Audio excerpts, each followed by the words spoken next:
کیا آپ نے کبھی سوچا ہے کہ جس بچے کے لیے آپ ساری زندگی محنت کر رہے ہیں وہ قیامت کے دن آپ کے کسی کام بھی آئے گا یا نہیں؟ ہم اپنے بچوں کو ڈاکٹر بناتے ہیں، انجینئر بناتے ہیں، بڑے عہدوں کے خواب دکھاتے ہیں، دنیا کی ہر کامیابی کے پیچھے دوڑاتے ہیں، لیکن کیا ہم نے کبھی سوچا کہ ہمارے گھر سے ایک حافظ قرآن بھی نکلے؟ ذرا تصور کریں، قیامت کا دن ہے، ہر انسان پریشان ہے، کوئی کسی کو نہیں پوچھ رہا۔ ایسے وقت میں آپ کا بچہ جسے آپ نے دین کی تعلیم کے لیے مدرسے میں بھیجا تھا، وہ آگے بڑھے اور کہے یا اللہ یہ میرے والدین ہیں، مجھے قرآن سکھایا تھا اور عالم دین بنایا تھا، ان کی مغفرت فرما دیجئے۔ کیا اس سے بڑی کامیابی کوئی ہو سکتی ہے؟ حدیث میں آتا ہے کہ حافظ قرآن کے والدین کو اللہ ایسا تاج پہنائیں گے جس کی روشنی سورج سے بھی زیادہ ہوگی۔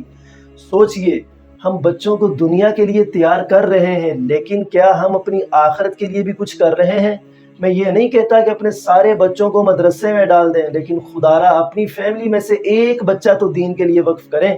ایک بچہ جو آپ کی قبر میں روشنی بنے، جو آپ کے لیے صدقہ جاریہ بنے، جو قیامت کے دن آپ کا سہارا بنے۔ اور یہ بھی یاد رکھیں، آج کے مدارس بہت اپ گریڈ ہو چکے ہیں۔ اب وہاں صرف دین کی تعلیم نہیں بلکہ سکول کی تعلیم بھی بہترین تربیت اور اعلیٰ ماحول میں دی جاتی ہے۔ آپ کا بچہ دین بھی سیکھے گا اور دنیا میں بھی پیچھے نہیں رہے گا۔ فیصلہ آپ کے ہاتھ میں ہے، یا تو آپ اپنے بچے کو صرف دنیا کے لیے تیار کریں یا اسے دنیا اور آخرت دونوں میں کامیاب انسان بنائیں۔ آج ہی نیت کریں، اپنے بچوں کو یا اپنی فیملی کے ایک بچے کو اللہ کے دین کے لیے وقف کریں۔